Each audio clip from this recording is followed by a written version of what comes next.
In last week's video, we dealt with every sailor's worst nightmare. No wind, no engine, sailing to a deadline, and being stuck in the wrong part of Portugal. We think we've sorted the problem, but now we've got 3 days to get to Cascais to meet our friends and crew for the next leg of our journey. So come along with us to see if the engine really is fixed, if we'll get to our friends in time, and if we'll be ready to leave for Madeira. It was another grey start to the day on the Portuguese coast, but at least we had some company. Oh, hello. Right here? Yeah. I stopped filming and they popped up like right here. With the fog and the lack of wind, we entertained ourselves in other ways as we motored down the coast, trying to take our minds off worrying about our engine. We had 60 nautical miles to go today. Ordinarily, we probably would have stopped halfway to break up the journey, but we don't have that kind of time at the moment, so we were planning to make it all the way to Peniche in one stop. Our approach to avoiding orcas along the Portuguese coast was to stay in water shallower than 20 metres, as the statistics show that the interactions are extremely unlikely at those depths. But this is more difficult near Nazaré because of its famous underwater canyon. There's a huge underwater split in the continental shelf here, and the deep water continues almost right up to the coastline.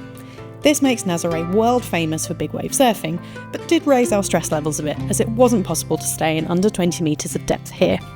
We'd instead need to cross the canyon, going over water about 150 metres deep, in an area that seemed like it would probably be quite fun to play if you were an orca. Good evening. It's been a long day today and we haven't filmed a huge amount for a couple of reasons, and I'll get into them. We're now in Peniche, which is a town 55 nautical miles down the coast from Figueira de Foz, where we were, and we have motored all the way here.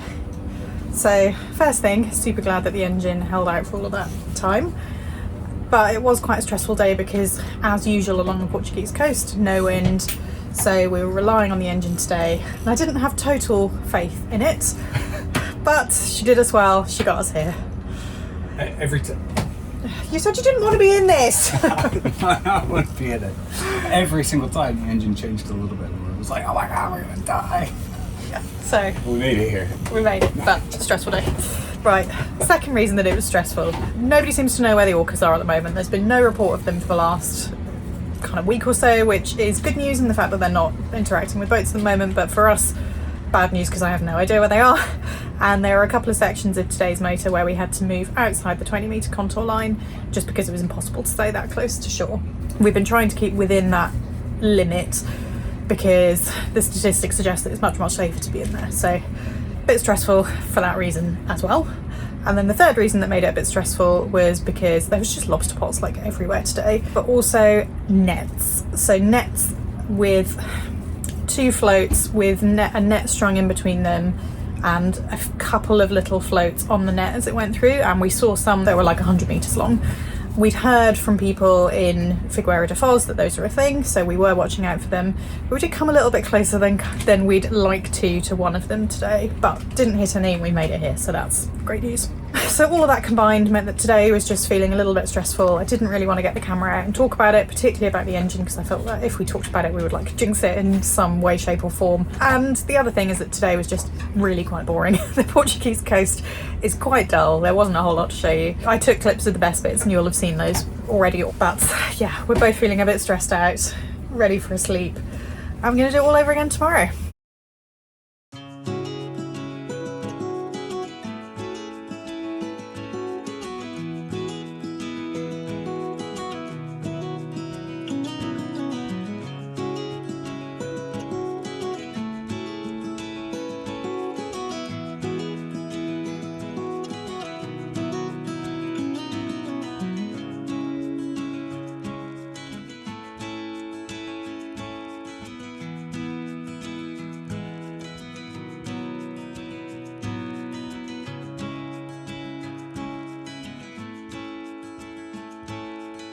We sailed today down from Peniche to Cascais. What's kind of blowing my mind, to be honest, is that Cascais is going to be our last marina of mainland Europe.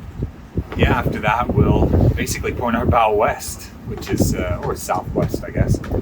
Pretty wild to think.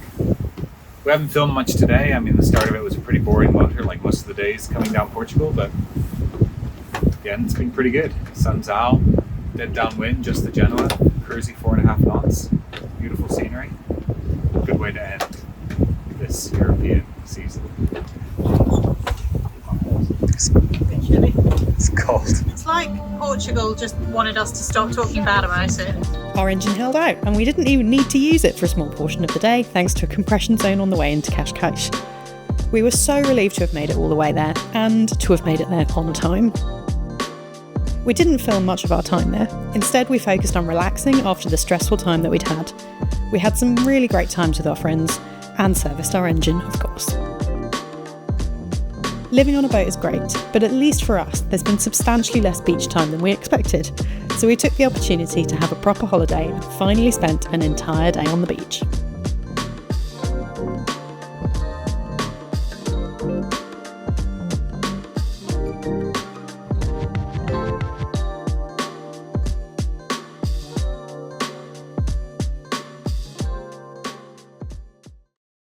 But before long, it was back to reality.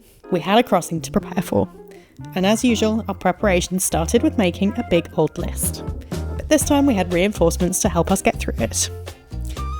This is our friend Michael, and he'll be part of the crew for our sail from mainland Portugal to Madeira. He's an experienced racer, and we're excited to show him the ropes of cruising. Although given we started with boatwork, it probably wasn't the best introduction. Stu started by installing some clutches for our preventer lines to make them easier to handle and reduce the risk of an accidental jibe while changing the lines over. This was going to be our first extended stretch of sailing downwind, and we'd learned the hard way that our previous setup was not going to cut it. Not so good.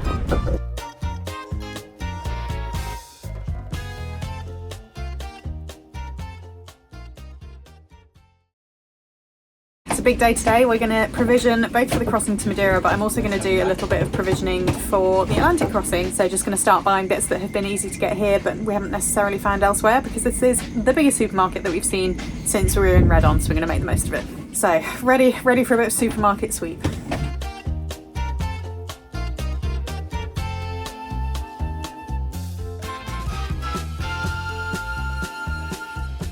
So the burger of gummy sweets.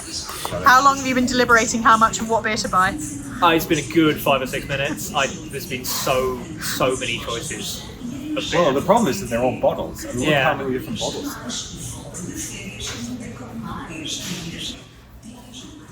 Right, let's carry on.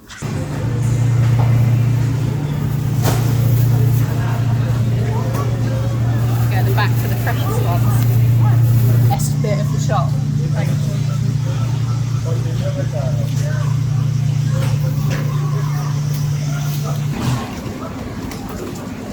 This is the first time I have found halloumi in a supermarket since we left the UK in April. Right, we're gonna go. Right, do you want the good news or the bad news? What's the bad news? Let's go with the bad news. We have to get all this stuff in the car. Oh yeah, I knew that was the case. But the good news is we're done! Oh. Neither of those are news to me.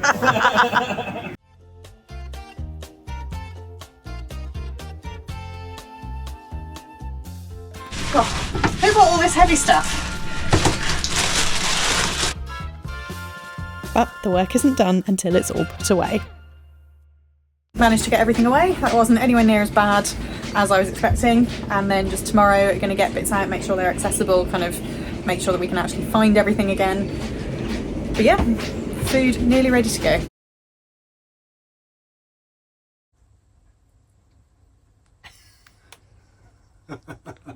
What's you doing? It's being helpful, I think. Wicca, wicca, wicca, wicca, wicca. Slim Shady. You're not allowed to put that in there. Oh no, that's going in. After our very important weather briefing, we started working on reattaching our wind pilot self-steering. Do we want it like tied onto something before you start lowering it over the side? Yeah, good idea. We like this design because it can be stored away when we don't need it, making it easier to go swimming off the back, but when we do crossings we can reattach it to the brackets that are permanently installed to our transom. We usually use our electric autopilots, but this wind-powered system gives us redundancy in the case that fails or in the case that we have to ration electricity. And it gives Stu something to tinker with on passage. We were making good progress against the list, but next up was the rig check. That feels like it's caught on something, or is it just... I think it's just tight because Stu's properly hanging now. slight problem. Over the top of the... This is why we've got 2 ropes. Okay, tangle sorted. We're going to carry on sending him up. Oh, wow, I look sweaty. Okay, right. So Stu has found that there is a shackle at the top of the mast that doesn't have a cable tie on it. So we're going to send up some cable ties and some wire cutters, and we're going to send up the dry lube so that he can spray that into the sail track as he comes back down. Back up the mast. Trying to fix this tricolor. Look how cool Delfino looks from up here though. Kind of getting used to being up here. Quite nice, to be honest. Say again? Yeah, sweet. Cool, seems like that worked. Nice. Stop it. So for the second time, the day before we head offshore, I'm again on the chat with Garmin support because our Garmin device is still not working. On Monday, I went through this whole process again to try and get it to work and tested it, and nothing. They said that they would submit a ticket and sort it out, and they haven't. So I am quite disappointed with the level of service that we've had from Garmin, and we'll be buying a different device before we cross the Atlantic. And I would advise anybody who's offshore sailing and relying on a Garmin InReach device to make sure that you can receive messages from your contacts, because from a quick Google, this seems like it's a fairly standard problem that people can't actually receive replies and don't realise that they're not receiving replies because they haven't been told that people are replying, which is exactly what happened to us. And yeah, it just doesn't seem that you can rely on this system, and the support that we've received to try and resolve the problem has been absolutely non-existent. The only way that I've been able to get through to them is the chat, and I have no reassurance that they are actually doing anything to resolve the problem. They keep telling me that they're submitting a ticket to the support team, but I can never be given a ticket number for that, and there's no evidence that they ever are actually doing it. So I think they're just telling me that they're doing something about the problem and not actually doing anything, which is the most frustrating thing that they could possibly be doing, and I'm pretty mad about this. So yeah, don't buy a Garmin, don't rely on a Garmin. If you've got one, make sure that it is actually working before you head offshore. That's my rant for today. So the weather forecast is looking like we might actually get to use the spinnaker on this passage. So the boys are just taking it out of the bag and making sure that it's not all like tangled and that we will actually be able to use it. Oh, it's blue, that's fun. It is fun, yeah. It looks old but not heavily used. Okay. Finally, after 4 days of work, we were ready to leave.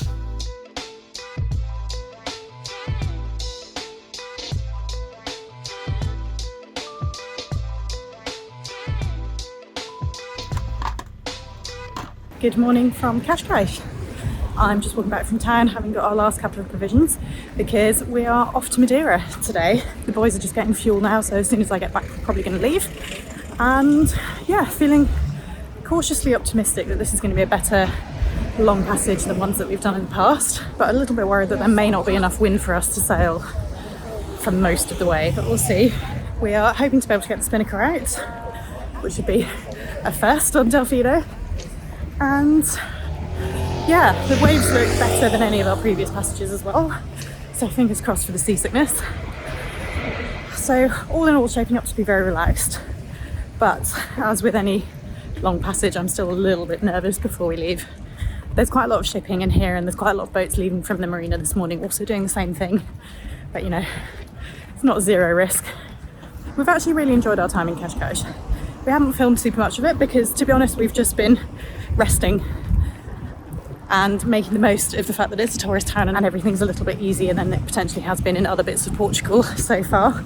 Like, more English is spoken, things are generally catered a bit more to people who only speak English, which probably makes us bad cruisers, but we've been on the road for almost 6 months at this point, and we're getting a little bit homesick and tired, so it is nice to have somewhere where things are just a bit easier. Madeira should be the total opposite of that. Obviously it will be a little bit geared up for tourists, but we're looking forward to getting back into nature. Should be super beautiful, should get some hikes in. Just gotta get across the sea to get there first.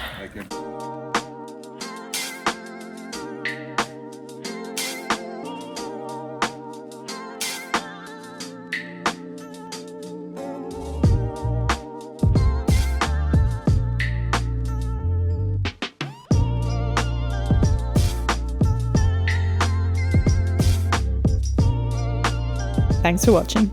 Join us next time for our longest passage yet, as we spend 5 days sailing to the Hawaii of Europe.